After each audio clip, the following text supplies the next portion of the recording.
নমস্কার, কেমন আছেন সবাই? সুপ্রিয়ার ঘরকন্না একটা ভিডিওতে সবাইকে স্বাগত। আমার শরীর এবং মন দুইটাই খারাপ, তো এটা ভালো করার জন্য হাঁটতে আসছি।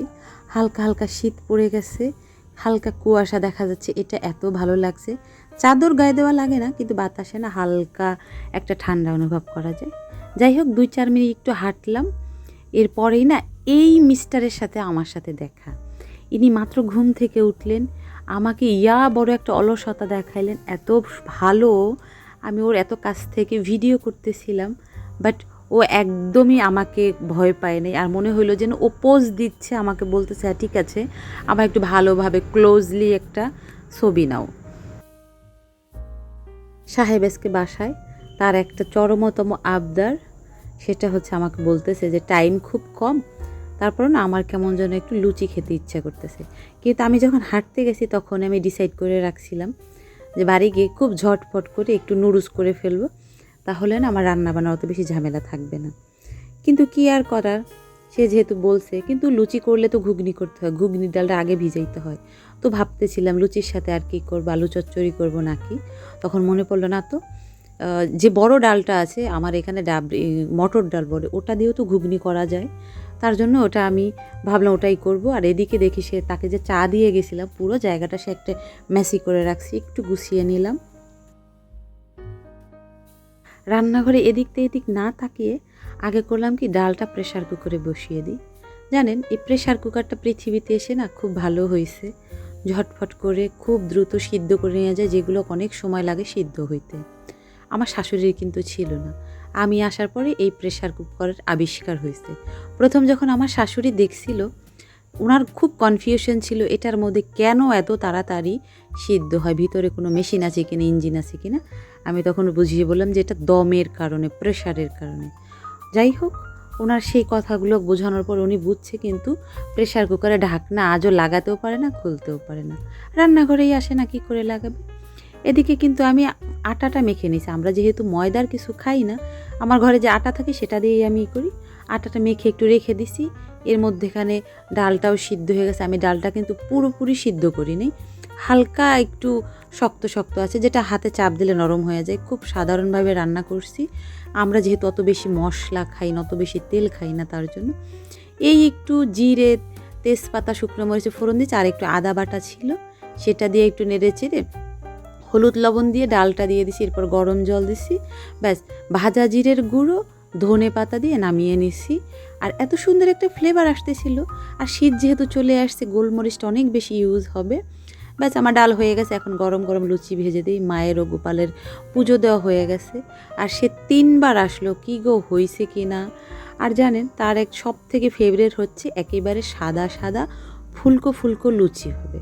সে কিন্তু অনেক বেশি লুচি খায় না, সর্বোচ্চ গেলে 4টা। আমি যে সাইজের বানাই, কিন্তু সেটা সাদা হতে হবে। সাদা হলে এটা যেহেতু নরম থাকে, তার জন্য। তাই আমি আগে কিন্তু এভাবে ভাজা শিখছি, মানে পারতাম না আমি। ওর কাছে এসেই কিন্তু এটা শিখছি, যেহেতু যে মানুষটার সাথে আমি থাকি সে যেটা খেতে ভালোবাসে, অবভিয়াসলি সেটা আমার শেখা উচিত, এটা আমি মনে করি। তার জন্য আমি ওটা শিখে নিছি। ব্যাস, তাকে আগে গরম গরম ভেজে দিই, তারপর মায়ের জন্য রেডি করব। আমার শরীরটা যেহেতু একটু খারাপ, হাঁটতে সমস্যা হচ্ছে, তার জন্যে কিন্তু আমি করছি কি, যে খুব ঝটফট রান্না। সেও বলছে খুব অল্প রান্না করো, বেশি কিছু করবা না। অ্যাকচুয়ালি আজকের যে ভিডিওটা পোস্ট হবে, এটা কিন্তু কয়েক দিনের ভিডিও জড়িয়ে তারপরে আমি এডিট করে এটা আপলোড করতেছি, যেহেতু আমার অনেক বেশি গ্যাপ হয়ে যাচ্ছে। তার জন্যই, এই জন্য আমি একটু ঝটফট রান্নার ভিতরে করব কি, আমার বাপের বাড়িতে সব থেকে বিখ্যাত হচ্ছে এই শীতের দিনে কই মাছের পাতুরি লাউ পাতায়। তো ঘরে কই মাছ ছিল বিধায়, জানেন, সেদিন কই মাছ নিয়ে আসছিল, ও সম্পূর্ণটা আমাকে গুছিয়ে দিছে। আমি যেহেতু বসতে পারতেছিলাম না, সেইখান থেকে আমি 3টা কই মাছ নিয়েছি। লাউ শাক নিয়ে আসছিল, সেটা সম্পূর্ণটা মা বেছে দিছে। আমি একটুখানি মশলা বেটে, এইটা খুব ঝটফট হয়ে যাবে, এক ভাতের মধ্যে দিলেই হয়ে যাবে। আর নিয়ে আসছিল বড় বড় বেগুন। তো আমি ভাবলাম ওখান থেকে একটু বেগুন ভেজে নেব মায়ের জন্য। মা আর আমি বেগুন খাই, স্যারে যেহেতু খায় না।